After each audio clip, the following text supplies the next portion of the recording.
Now, you don't always want your objects to travel in straight lines or even curved lines. You might want them to take a bit more of a detour. And so what we can look at now is motion guides. The file you need open for this is Flash CS6 Rocket Moving Blank.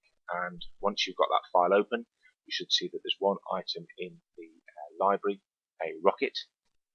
And what we're going to do is we've got a layer at the moment called animation. We need to add another layer on top of that, which I'm going to rename, and I'm going to call that path. Okay, now I've done that. Now going back to the animation, I'm going to click on frame 1. I'm going to drag my rocket movie clip into the stage. There we go. And I'm going to reduce its size. I'm going to hold shift. I'm going to drop its size to about that. There we go. I'm going to put it in the bottom corner, about there. So what we're going to have is this rocket is just blasted off, and it's going to go up, it's going to do a loop-the-loop, and it's going to shoot off. So these paths are really useful for things, maybe marching ants, or you've got insects or animals that are going to take a roundabout path to get to wherever they want it. So a path is in like a walk.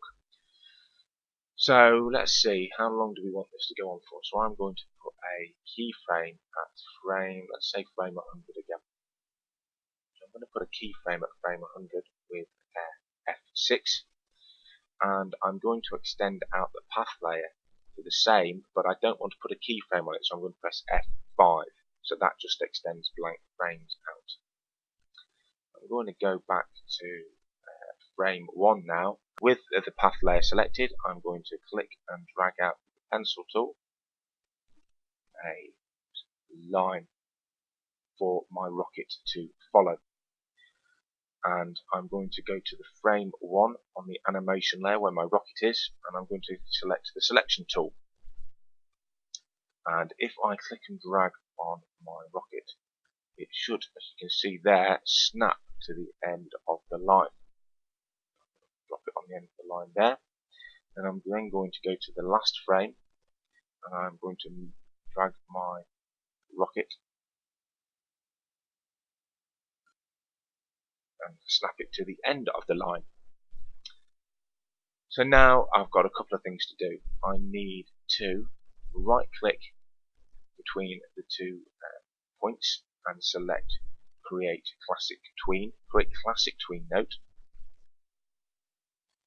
And if I drag on my playhead, it's not worked at the moment because it's just going between the two different points. What I now need to do is I now need to do a right click on path and select guide,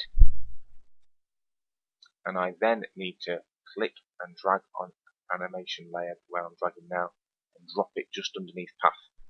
And then what happens is the icons change.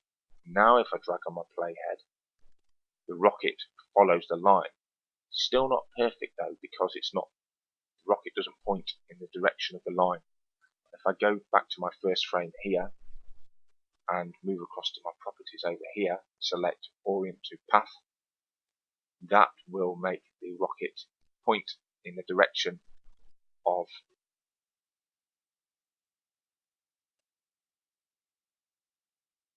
that. So there we go. That looks better. Let's try that. Oh, there's a little glitch there, so let's just see what happens there. Oh, it points the wrong way. No, I need to sort that out. Okay, so let's zoom in. 400%.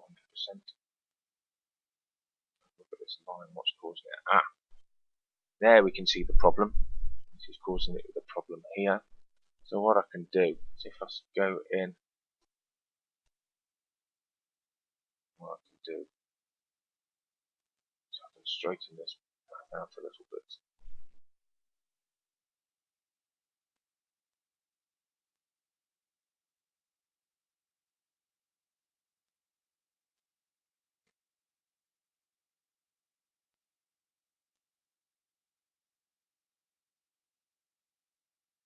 Okay, that smoothed it out a little bit. Let's try again.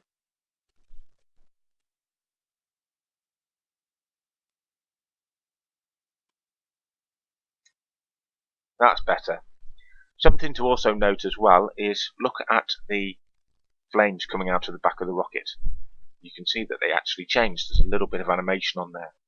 And, well, where is that, you might wonder? Well, if I close this window,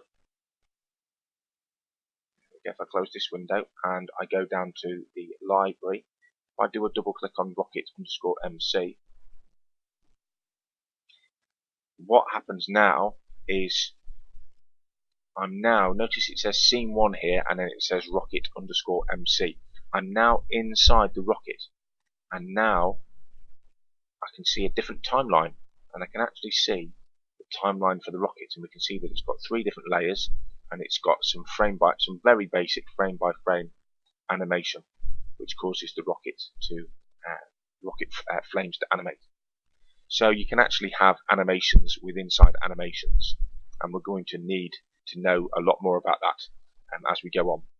Now, if I once I'm done looking at this, I can click back on scene 1, and now I'm back looking at my main animation. I'm going to zoom back out again, and it's asking me if I want to do an auto recovery and save. Yes, I do. And then I'll just go save. So there we have a motion path. So what I'd like you to do, can you get a car off the internet, 2D picture, top-down version picture of a car, and can you get it to follow a very basic path across your stage? I'd like you to have a go at that, please.